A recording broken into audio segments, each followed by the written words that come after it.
Então, Romanos capítulo 5 é uma parte da palavra de Deus em que o apóstolo Paulo, um dos apóstolos do Senhor Jesus, nos explica sobre o que o Senhor Jesus Cristo fez por nós e como então deve ser a nossa fé. Então, nesse trecho que a gente vai ler, e aí eu vou explicar para vocês, é explicado sobre a justificação pela fé. Eu vou ler. Justificado, pois, mediante a fé, temos paz com Deus por meio de nosso Senhor Jesus Cristo, por intermédio de quem obtivemos igualmente acesso, pela fé, a essa graça na qual estamos firmes e gloriamo-nos na esperança da glória de Deus. E não somente isso, mas também nos gloriamos nas próprias tribulações, sabendo que a tribulação produz perseverança, e a perseverança, experiência, e a experiência produz esperança. Ora, a esperança não confunde, porque o amor de Deus é derramado em nosso coração pelo Espírito Santo que nos foi outorgado, que nos foi dado. Até aqui. Vamos orar mais uma vez. Senhor Deus Santo, esse texto que nós acabamos de ler não é palavra de homens, é a Tua palavra, fonte de fé, que revela, Senhor, na Tua palavra, quem é o Senhor Jesus Cristo, revela o que Ele fez e o que nós devemos fazer a respeito, o modo como devemos crer no Senhor. Essa palavra foi inspirada pelo Teu Espírito Santo e é ao Espírito Santo que nós suplicamos que nos ilumine para entendermos esse texto sagrado, a fim de que nossos corações sejam dirigidos ao Senhor, a nossa fé seja formada, fundamentada, edificada, aumentada, e o Senhor então nos abençoe conforme a Tua vontade. Todos aqui somos pecadores e estamos diante do Deus Santo que nos justifica pela fé. Então ilumina-nos, Senhor, eu te peço, dá-nos entender a Tua palavra. No nome de Jesus, amém. O texto começa afirmando, é uma afirmação, não é uma sugestão, é uma declaração, que são justificados pela fé todos aqueles que creem no Senhor, que creem em Cristo, e por isso nós temos paz com Deus. Então vamos entender as coisas aqui. Por que o texto começa afirmando que nós somos justificados pela fé? Justificados aqui tem um sentido bem amplo, mas para a gente entender, vale a gente fazer algumas comparações. Nós somos qualificados pela fé. Nós somos recebidos por Deus pela fé. Nós recebemos direitos por causa da fé. É como alguém que, porque fez um curso, sei lá, medicina, então recebe um certificado, ele é graduado e por isso ele está autorizado a exercer medicina. Ou como um herdeiro, que porque ele é herdeiro, ele tem direitos sobre os bens do seu pai, da sua mãe. Ele foi qualificado, porque ele é filho. Justificado aqui inclui esses sentidos. Significa que nós somos aceitos, qualificados, recebidos. Nós somos graduados por Deus se tivermos fé no Senhor Jesus Cristo. E o que isso também significa? Não existe nenhuma outra forma de nós sermos reconhecidos, aceitos, recebidos por Deus, se não for por meio da fé no nosso Senhor Jesus Cristo. Ninguém aqui tem mérito nenhum diante de Deus. Um estudante de medicina, quando faz o seu curso de medicina, faz as suas provas e ele prova, ele mostra que ele tem conhecimentos, ele está qualificado para exercer o ofício. Um filho, ele mostra o seu documento para o juiz, para o advogado, no cartório, que mostra que ele tem direitos. Nós não temos por nós mesmos direito nenhum diante de Deus. Ninguém aqui é bom o suficiente. Para termos direitos diante de Deus, nós deveríamos ser santos, perfeitos. E aqui nesse texto é uma conclusão de uma explicação que o apóstolo Paulo está fazendo para todas as pessoas que se aproximam de Jesus. Todos os homens, todas as pessoas, incluindo crianças, todos são pecadores e isso nos desqualifica diante de Deus. Nós não temos por nós mesmos direito nenhum. Nós, quando oramos, se não for através de Jesus Cristo, a nossa oração é vã. Por isso que as pessoas inventam ídolos, falsos deuses e se prostram às falsidades. Deus não ouve pecadores. A nossa adoração, hoje nós cantamos alguns cânticos, alguns louvores, e que porque nós cremos em Jesus, os nossos louvores são aceitos diante de Deus. Mas se nós não crermos em Jesus, isso aqui não passa de terapia, para você se sentir bem. E não vai resolver o seu problema, porque não vai te colocar diante de Deus. Nada que eu faça, sejam coisas boas, legítimas e aceitáveis diante dos homens, faz com que eu seja minimamente aceitável diante de Deus. Por quê? Porque Deus colocou todos nós debaixo de uma mesma sentença, debaixo do pecado. Todos nós somos repreensíveis, quebramos a lei de Deus, ofendemos a sua santidade, em graus maiores e menores, frequências maiores e menores, mas a Bíblia sentencia todos nós como pecadores. E como pecadores, o nosso justo destino é o pior de todos, porque o pecado nos separa de Deus. E por separação, Deus não ouve minhas orações, Ele não recebe meus louvores, eu sou inaceitável diante de Deus, e o meu destino seria o banimento eterno de Deus. Nós estamos, se ficarmos por conta própria, numa situação terrível. Nós não teríamos nenhuma esperança, porque nada do que eu faça e nada do que você faz te legitima diante de Deus.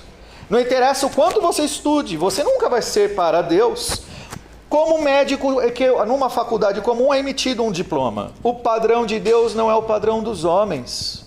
Deus é santo, Ele é elevado, Ele é incorruptível, e os nossos pecados fazem separação entre nós e Ele, e o nosso destino, portanto, seria as eternas consequências do nosso banimento dEle, por causa do pecado.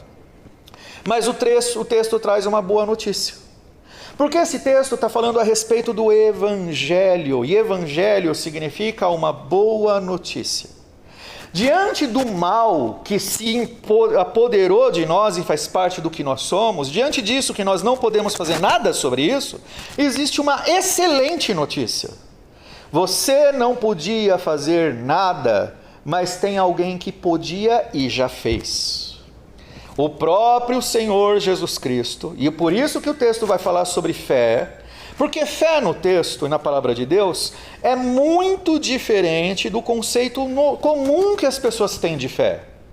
Na maioria das vezes, as pessoas entendem fé como um pensamento forte determinando algum tipo de resolução, como um tipo de confiança, como um tipo de autoafirmação. Por exemplo, a gente está no hospital. Como eu disse, o hospital não é um lugar agradável, mas muitos de nós passaremos, estão passando, isso faz parte do que nós somos. O nosso corpo é perecível e fraco. E às vezes a gente precisa e a gente passa por momentos de deserto, de provação, de sofrimentos. Mas muitas vezes quando a gente está numa situação como essa, a fé para a gente significa assim, a fé na cura. A fé na resolução do problema, é a fé num resultado que eu desejo das coisas. Não é isso que é a fé na palavra de Deus. A fé na palavra de Deus é um dom que Deus dá, porque Ele faz com que você confie nas obras, nos atos e na pessoa, na palavra do Senhor Jesus Cristo. Essa é a fé cristã. E aqui vem o Evangelho, e é esse chamado que todo crente é desafiado por Deus, é ordenado por Deus a fazer. No pecado nós estamos perdidos, e essa é a condição de todos nós. A única solução possível é arrependam-se dos seus pecados e creiam no Senhor Jesus Cristo. Mas não é qualquer Jesus Cristo, porque a nossa televisão, a mídia e as igrejas, muitas delas, corrompem sobre quem é Jesus Cristo. Às vezes ele é como se fosse um sujeito bondoso de braços abertos o tempo todo, simplesmente para acolher seus sofrimentos. É muito mais do que isso. A palavra de Deus, no texto que nós lemos, fala sobre a justificação pela fé. Por que justificação? Você e eu estávamos perdidos.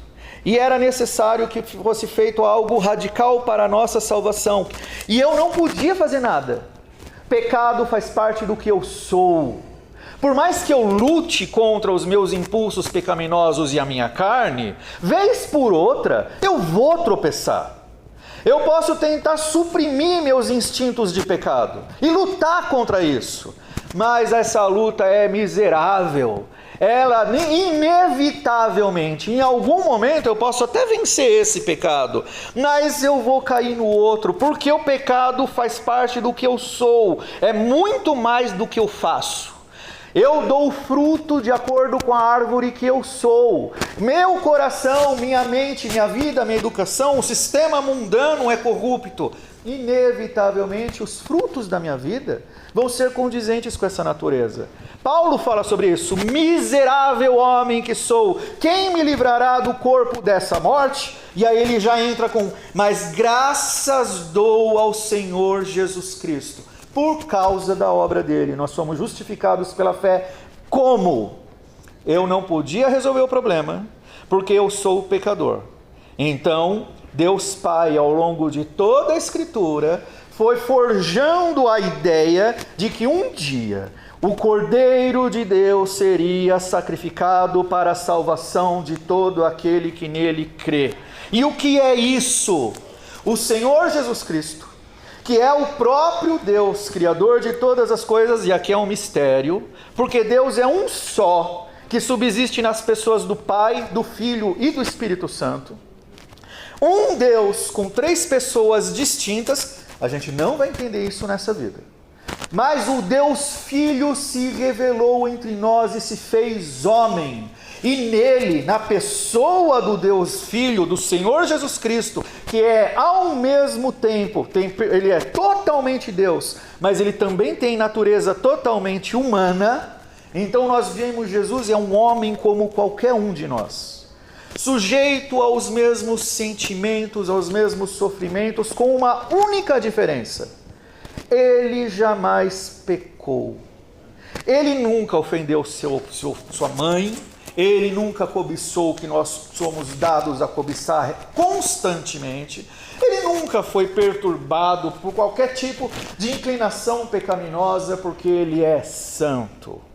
Portanto, ele é apto para fazer o que ele fez. Porque ele nunca pecou, ele foi o Cordeiro de Deus que nos redime, que nos salva dos nossos pecados. O que ele fez?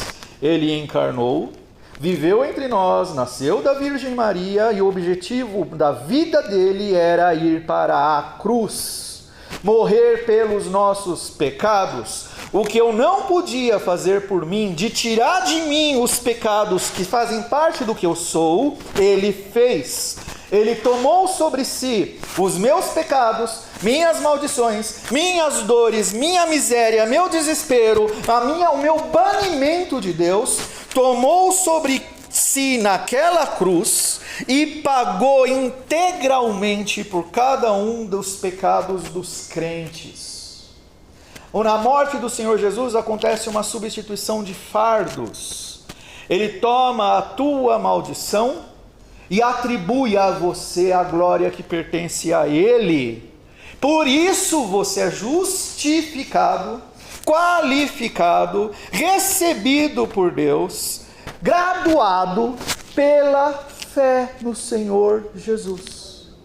A única coisa que nós devemos fazer não é: eu vou fazer sacrifícios para me livrar dos meus pecados. Isso seria uma ofensa contra aquele que já fez o sacrifício necessário, perfeito, completo e eficaz. Então o texto começa dizendo que nós somos, é uma atribuição. Crente, você que crê no Senhor Jesus, você que tem clamado a Ele, você que percebeu, às vezes por força do momento, da enfermidade, que você é pó, que você é fraco, que a sua vida não é aquela fortaleza toda que um dia fizeram você acreditar que seria. Você que tem o privilégio de se prostrar diante de Cristo, o Senhor e Salvador. O texto diz: você é justificado pela fé. Não é mais o pecado que define quem você é o Senhor. o Salvador, o perdoador de pecadores, o galardoador daqueles que o buscam. E é por isso, e só por isso, que a palavra de Deus afirma que todos aqueles que creem no Senhor Jesus são salvos e são feitos filhos de Deus. Não é porque você é melhor do que os outros, não é porque você fez algum bem, não é porque você faz caridade, não é porque suas orações são mais fortes, é porque você se entregou a Cristo. E a graça dele se impôs sobre você. O texto está afirmando, justificado porque, pois mediante a fé, então nós temos paz com Deus. O que isso significa? Todo pecador é inimigo de Deus. Todo pecador odeia a santidade de Deus e será, inevitavelmente, objeto da sua ira, da sua justiça. Só que quando nós cremos em Cristo, a paz é celebrada. Não existe mais acusação contra você. Não é mais o pecado que te define. Foi o sangue de Cristo, derramado por você, que marcou a sua vida e definiu o seu destino eterno. Então agora você tem paz com Deus, e é exatamente por isso, e é só por isso, que as orações dos crentes são ouvidas por Deus, porque Ele recebe suas orações como as orações feitas pelo seu Filho Jesus. Você foi justificado por Ele. E é só por isso que quando você louva, seus louvores chegam até o céu, porque você é apreciado por Deus, não é porque você é bom, mas é porque a graça de Cristo se impôs sobre você, e o Deus Pai olha para você através do sangue derramado pelo Senhor Jesus. O texto está dizendo, por meio, através de, Ele é o caminho. Ninguém chega ao Pai se não for através dele. Então a gente está no hospital, mas porque nós estamos falando do Senhor Jesus, e Ele disse, Ele afirmou, que quando 2 ou 3 estiverem reunidos, Ele mesmo estaria ali presente. Portanto, apesar de estarmos no hospital, nós estamos no melhor de todos os lugares. É o lugar onde o Deus Pai te acolhe, onde Cristo te ama, onde é glorificado na sua vida. E se existem desvios de fé e de caminho, eles podem ser corrigidos simplesmente porque você está sendo convocado, exortado a crer em Cristo, porque essa é a nossa justificação. É assim, só assim, que nós somos aceitos por Deus Pai. E aí o texto continua dizendo que, por intermédio de quem obtivemos igualmente acesso, por intermédio de Jesus, nós temos acesso a Deus, pela fé. Olha só, não é pelo que você faz, não é por rituais, não é por mandinga, trabalhinhos, não é por votos que muita gente hoje em dia está fazendo, apostólico, um monte de bobajada. Simplesmente porque você confia no Senhor Jesus, no que Ele fez, e o que Ele fez na cruz, quando Ele morreu por pecadores, e não parou aí.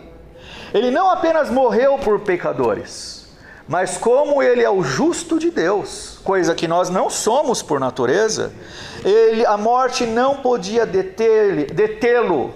Ele venceu a morte, Ele ressuscitou. Ele venceu o inferno, Ele venceu o poder do pecado. E não pense que Ele é um ente espiritual que está vagando por aí. Ele está de corpo físico glorificado, à destra de Deus Pai, reinando sobre todas as coisas, atento a todas as coisas, e Ele é o intercessor do seu povo. Ele é solidário a você. Ele se importa com aqueles que o buscam. Ah, mas eu sou pecador. Óbvio, todos somos. Isso está na conta. Ele é o teu santificador.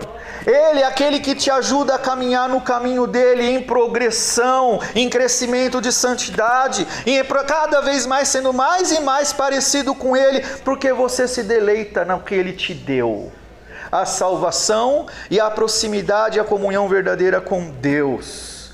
Os salvos, lembra? Os pecadores odeiam a Deus, porque eles sempre escolhem o pecado. Os salvos amam a Deus de todo o coração e passam a ver a beleza da santidade de Deus e a desejam de todo o coração.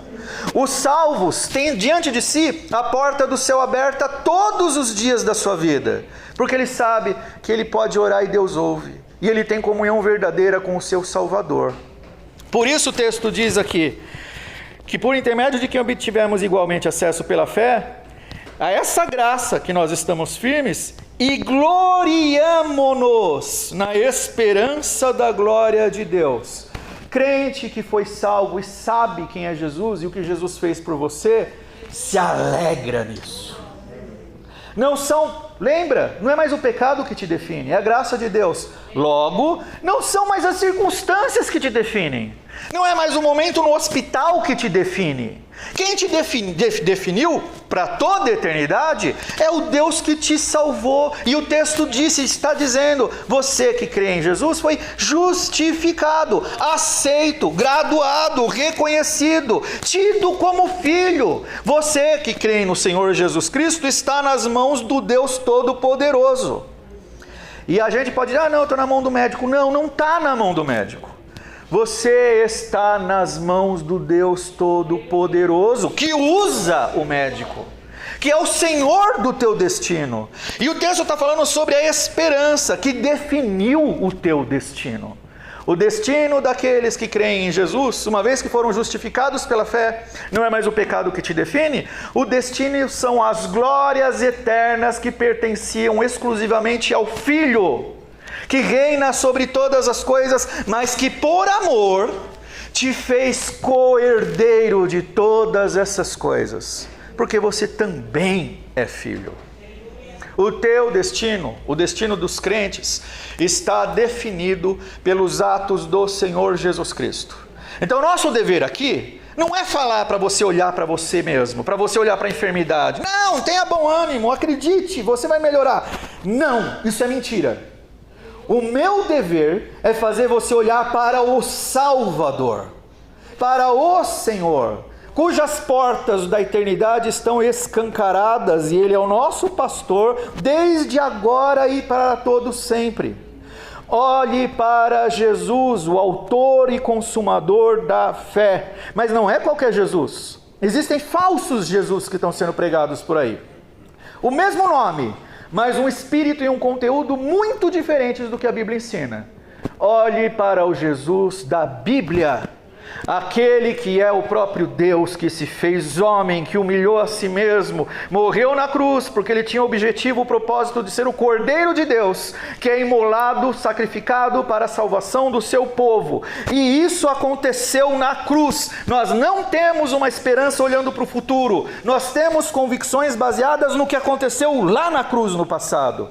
E a minha esperança no futuro é, Ele voltará em triunfo e glória, e todos os que creram nele estarão com ele para todo sempre. Mas os que não creram vão continuar banidos de Deus e destinados ao justo, isso não é injusto, inferno. E o texto continua, e aí vem aplicações, e eu vou acelerar que a gente precisa terminar. Então nós não nos gloriamos só na esperança, Jesus voltará e eu tenho uma glória futuro. E o que acontece aqui antes da glória acontecer? O texto diz, nós não nos gloriamos só lá, no que vai ser na eternidade. Nós também, não somente isso, diz o verso 3, mas também nos gloriamos nas próprias tribulações. É isso aqui. Nós também nos deleitamos em Deus. Olha que coisa louca. Nós estamos no hospital, tem gente muito doente, sentindo muita dor, mas o texto está afirmando, nós também nos gloriamos nas próprias tribulações, porque agora eu vejo a mão de Deus. Eu sei que esse não é o fim. Eu sei que não é isso que define quem eu sou, o que é a minha vida. Eu sei que eu estou nas mãos do Deus Todo-Poderoso, eu sei onde eu vou chegar. Então o caminho até chegar lá é um caminho suportável, e que mais do que suportável, eu me deleito nele. Ainda que eu passe pelo vale da sombra e da morte, diz o Salmo 23, não terei medo nenhum. Por quê? Porque o teu cajado e a tua vara, do Senhor, do pastor, me consolam. O Senhor prometeu que estaria conosco todos os dias da nossa vida, e Ele disse que no mundo teríamos tribulação, mas tenha bom ânimo. Eu venci o mundo. E vocês vão vencer também, vocês crentes. Então a gente consegue superar os desertos da jornada, porque eu sei onde eu vou chegar. Então nós nos gloriamos também. O texto diz nas tribulações, e tem um motivo. Porque nós já sabemos que a tribulação produz perseverança. É aqui que eu sou educado por Deus. É aqui que eu sou santificado, edificado, fortalecido, treinado por Deus. É andando na tribulação, no deserto. Porque a tribulação produz perseverança, perseverança na fé, no Senhor Jesus, não a fé em mim mesmo. A perseverança produz experiência, produz sabedoria, conhecimento de Deus. Antes você talvez conhecia Deus só de ouvir falar. Mas agora, caminhando na tribulação, você agora conhece a Deus de com Ele andar. Seus olhos o veem, você passa a testemunhar do seu cuidado, do seu amor, da sua provisão, das suas misericórdias. Você sabe que Ele te perdoou pelos seus pecados, você sabe onde você vai chegar. Então isso produz experiência, sabedoria. A verdadeira experiência produz esperança. Você aprende a olhar para o teu objetivo final, como o apóstolo Paulo também ensinou. Não que eu tenha alcançado, ele falou, mas eu prossigo para o alvo, para a soberana vocação em Cristo. Isso aqui, nessa vida, é uma jornada. E o objetivo são as glórias que nos esperam junto do Senhor. Ele nos salvou. Ele não vai salvar quando a gente morrer. Ele nos salvou quando nós nos convertemos, quando nós cremos. Então produz esperança. Ora, a esperança não confunde, porque tem uma chave da sabedoria. Você quer não ser confundido? Quer saber para onde ir? Tenha esperança nas promessas de Deus. A esperança não confunde. Por quê? Porque o amor de Deus é derramado em nosso coração pelo Espírito Santo que nos foi outorgado, nos foi dado. Outra vez o verbo é no passado. Crentes não vão receber o Espírito Santo. Crentes já receberam o Espírito Santo, senão você não seria crente. Você não seria capaz de crer em Jesus se o Espírito Santo não tivesse te convencido do juízo, do pecado e da justiça. E todo aquele que crê em Jesus já foi selado com o Espírito Santo. É como uma carta que recebe um selo e só pode ser aberta pelo destinatário. A ideia aqui é exatamente a mesma. O Espírito Santo sela os crentes para a salvação que é certa. Só será tirado esse selo, que na verdade não é, porque é uma ilustração, quando você estiver celebrando com o teu Salvador nas glórias da eternidade. Nós crentes sabemos disso, porque nós conhecemos o Senhor. E essa é a única mensagem que nós devemos dizer para as outras pessoas. Conheça a Cristo, creia nele, se arrependa dos seus pecados. Você não presta, eu não presto. Todos somos pecadores. Desista da autojustificação. Creia na justificação atribuída por Cristo. Ele é o santo que te justifica. Você e eu somos pecadores, inaceitáveis. Só que uma vez que crermos em Cristo, completamente aceitáveis como filhos de Deus.